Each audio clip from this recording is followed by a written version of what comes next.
मदरसा आधुनिकीकरण के शिक्षकों का संघर्ष जो है वो काफी ज्यादा लंबा हो चुका है। लगातार इनके द्वारा सरकार से यही गुहार लगाई जा रही है कि इनकी समस्याओं का हल कर दिया जाए। इसी कड़ी में देखने को मिल रहा है कि प्रदेश अध्यक्ष अशरफ अली हर एक संभव प्रयास करते हुए नजर आ रहे हैं। हाल फिलहाल में इनकी बातचीत होती है दानिश आजाद अंसारी से और उनसे जानने का प्रयास किया जाता है कि आखिर मदरसा आधुनिकीकरण के शिक्षकों के विषय में सरकार क्या कुछ सोच रही है, क्या सरकार इनकी समस्याओं का हल करेगी या फिर इसी तरह से इन्हें आश्वासन देती रही। तो इस विषय में गहन जानकारी दी है दानिश आजाद अंसारी ने अशरफ अली को। हमारे साथ सिकंदर भाई मौजूद हैं। अभी इन्होंने कई सारी बातें मदरसा आधुनिकीकरण के लिए बताई हमें। मदरसा आधुनिकीकरण शिक्षकों के विकास के लिए अभी पिछले हफ्ते में मुख्यमंत्री से मिला भी था।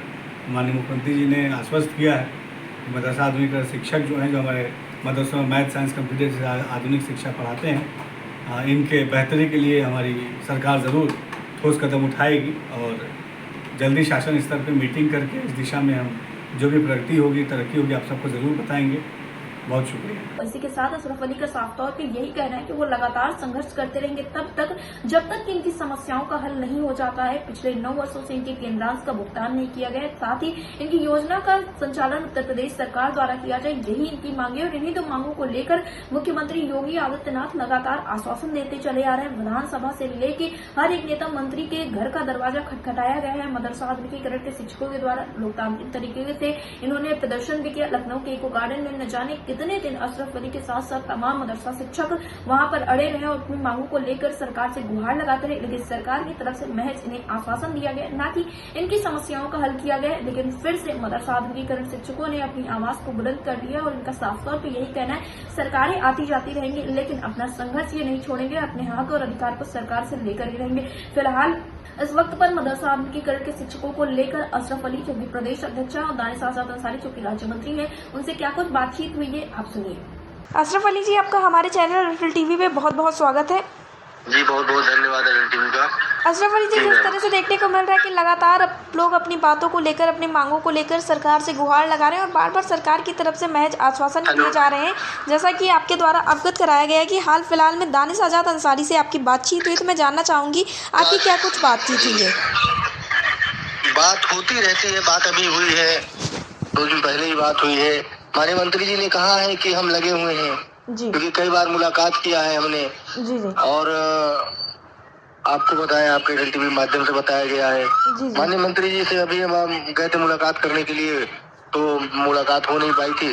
जी जी, तो माननीय मंत्री जी ने कहा कि देखिए सिकंदर, हम लगे हैं पूरी तरीके से। माननीय मुख्यमंत्री से मुलाकात कई बार हो ही चुकी है और अब जब भी मुलाकात का मौका मिलता है तो हम जरूर इस बात को कहते हैं कि मदरसा आधुनिकीकरण शिक्षकों का जो पैसा बकाया है और जो इनका नियमितीकरण का जो है वो करिए, वो बराबर बात करते हैं। अब कब तक बात होगी, कब तक बात होती रहेगी। मदरसा आधुनिकीकरण शिक्षक तो एक पैसे के लिए मोहताज हो गया है और जो है सब बहुत मायूस हो चुके हैं। जी अशरफ अली जी, जिस तरह से लगातार ये कहा जा रहा है कि समस्याओं का हल हो जाएगा, लेकिन कब तक होगा और किस तरह से समस्याओं का हल होगा, इसका अभी कोई अंदाजा नहीं लगाया जा सकता है। जी नहीं लगाया जा सकता है क्योंकि 8 साल तो पूरे हो ही गए थे, 9 साल का सत्र चलने लगा है। जी हाँ, तो कब तक हम लोग जो है, कब तक हमारे शिक्षक जो है, कब तक उम्मीद करें।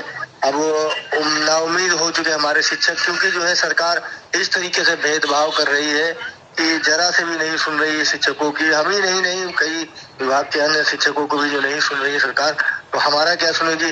अब हमने कई बार आपसे पहले भी बताया, मदरसा आधुनिकीकरण शिक्षकों के साथ अत्याचार हो रहा है, अन्याय हो रहा है। जी जी, कि मदरसा आधुनिकीकरण शिक्षकों की कितनी बार मदरसों की एक से एक जांच करवा ली गई थी, सब कुछ सारा कार्य हो गया था, मगर सरकार पूरी तरीके से मदरसा आधुनिकीकरण शिक्षकों को भूल चुकी है। जी अशरफ अली जी, मैं आपसे जानना चाहूंगी कि क्या अब हाल फिलहाल में आपकी कोई मुलाकात प्रस्तावित है सरकार से या शासन प्रशासन में?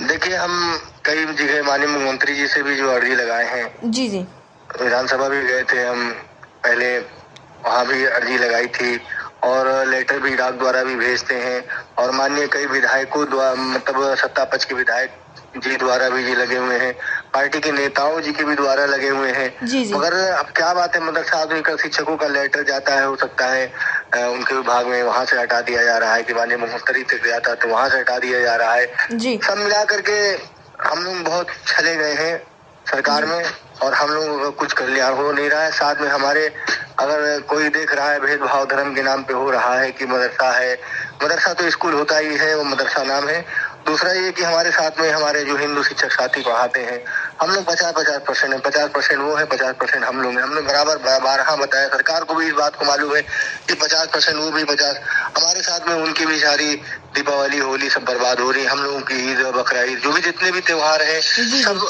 जितने भी त्योहार आज से 8 साल बर्बाद हुए, बल्कि जो है 9वें साल में भी मान लीजिए अभी ईद हमारी चली गई, हमारे हिंदू भाइयों की होली चली गई। तो इसी तरीके से जो है सरकार अपना एक स्टैंड एकदम साफ कर दे राज्य सरकार, और माननीय मंत्री जी हो या माननीय मुख्यमंत्री जी हो, कोई भी हो, माननीय कैबिनेट मंत्री जी हो, जो है हवाई बात कोई ना करे, नहीं करना है ना कर दे, ताकि वो लोग हमारे हैं जो हमारे मदरसा आदमी का शिक्षक है वो अपना कोई काम करें, कार्य करें जी इस सरकार में कम से कम ना कर दे।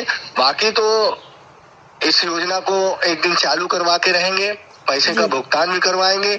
मैं फिर यही बात कह रहा हूँ, सरकारें आती हैं, सरकारें जाती हैं, कोई कब तक के जो है एक जगह पे टिके रहेगा। सरकारें तो लोगों की 50 साल के आई चली गई, अंग्रेजों का शासन सत्ता था, एक से एक हिटलर आए गए, सरकार आएगी जाएगी, मगर जो है भेदभाव और इंसानियत का गला घोटने वाले ज्यादा दिन तक जो है सत्ता पे नहीं काबिज होंगे। वो कोई भी पार्टी हो, अगर इंसानियत का गला घोटेगी वो कोई भी सत्ता पे नहीं रहेगी। मैं भाजपा कोई नहीं कर रहा हूँ, कोई भी पार्टी हो जी, अगर इंसानियत का गला घोटेगी तो वो ज्यादा दिन तक सत्ता पे काबिज नहीं रह पाएगी, न गद्दी पे रहेगी, और जब जाएंगे तो इनको कोई पूछने वाला नहीं होगा दोबारा जी। अशरफ अली जी, अड्डा टीवी से जुड़ने के लिए धन्यवाद। बहुत बहुत धन्यवाद।